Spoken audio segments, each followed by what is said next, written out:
Madam speaker, मैं वर्ष 2019-20 के लिए भारत सरकार की अनुमानित प्रक्रिया और व्यय का वितरण प्रस्तुत करने के लिए आपसे अनुमति लेता हूं।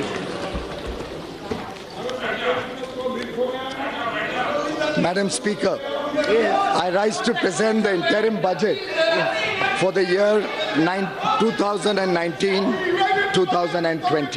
Yes. Part A. I am deeply conscious of the absence of Shri Arun Jaitley today. I am sure the House joins me in wishing Shri Jaitley speedy recovery, good health, and a long life in the service of the nation. Madam Speaker, the people of India gave a strong mandate to our government.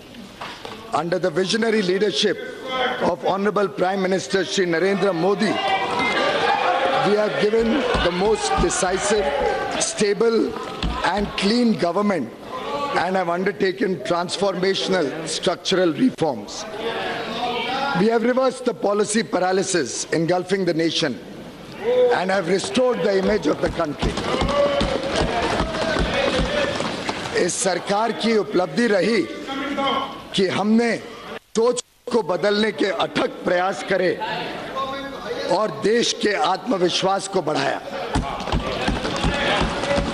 I can proudly say that India is solidly back on track and marching towards growth and prosperity. We have prepared the foundation for sustainable growth, progress and better quality of life for all our. We are moving towards realizing a new India by 2022, when we celebrate 75 years of independence. An India which is clean and healthy, where everybody would have a house with universal access to toilets, water, electricity, where farmers' income would have doubled. Youth and women would get ample opportunity to fulfill their dreams. An India free from terrorism, communalism, casteism, corruption and nepotism. State of the economy. Madam Speaker, the last 5 years have seen India being universally recognized as a bright spot of the global economy. The country witnessed its best phase of macroeconomic stability during this period. We are the fastest growing major economy in the world today, with an average GDP growth higher during the last 5 years, higher than the growth achieved by any government since economic reforms began. From being the 11th largest economy in the world in 2013-14, we are today the 6th largest in the world. Besides generating high growth rate, we contained double-digit inflation and restored fiscal balance. Inflation is a hidden tax and an unfair tax on the poor and the middle class. The average rate of inflation during 2009-2014 was a back-breaking 10.1%. The then Prime Minister admitted as much when he said, and I quote, "We have also not been as successful in controlling persistent inflation as we would have wished. This is primarily because food inflation has increased," unquote. इसके विपरीत हमारी सरकार ने कमर तोड़ महंगाई की कमर ही तोड़ दी. We brought down average inflation to 4.6%, which is lower than the inflation during the tenure of any other government. In fact, inflation in December 2018, महंगाई दिसंबर 2018 में सिर्फ 2.19% पर घटकर आ गई. If we had not controlled inflation, our families would have been spending 35 to 40% more today on basic necessities such as food, travel, consumer durables, housing. आप कल्पना करिए 35-40% अधिक खर्चा होता हर परिवार का अगर हमने इस महंगाई पे लगाम नहीं लगाई होती. From the high of almost 6% 7 years ago, the fiscal deficit has been brought down to 3.4% in the revised estimate of 2018-19. The current account deficit against a high of 5.6% 6 years ago is likely to be only 2.5% of GDP this year. We contained the fiscal deficit, notwithstanding the Finance Commission's recommendations, increasing the share of the states from 32% to 42% in central taxes, which we accepted in the true spirit of cooperative federalism, thereby transferring significantly higher amounts to the states. Due to a stable and predictable regulatory regime, a growing economy, and strong fundamentals, India could attract massive amount of foreign direct investment during the last 5 years.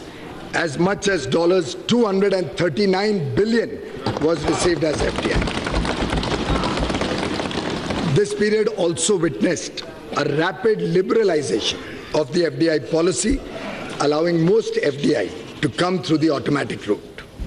Madam Speaker, the last 5 years have witnessed a wave of next-generation structural reforms which have set the stage for decades of high growth. We have undertaken path-breaking structural reforms by introducing the goods and services tax and other taxation reforms.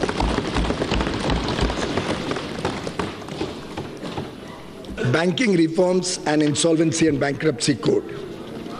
The period of 2008 to 14 will be remembered as a period of aggressive credit growth, and as per RBI, the primary reason for a spurt in non-performing loans and stressed assets.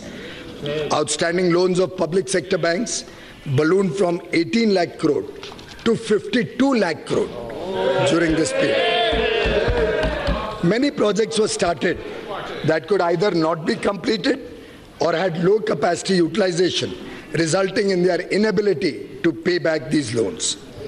They were high stressed and non-performing assets amounting to rupees 5.4 lakh crore in 2014, even though they were not being recognized as NPA at that point of time. Many more were hidden through restructuring or otherwise, which were discovered during the asset quality reviews and inspections carried out since 2015. हमारे सरकार में ये दम था कि हम reserve bank of India को कहें कि ये सभी लोन्स को देखें और बैंकों की सही स्थिति देश के सामने रखें.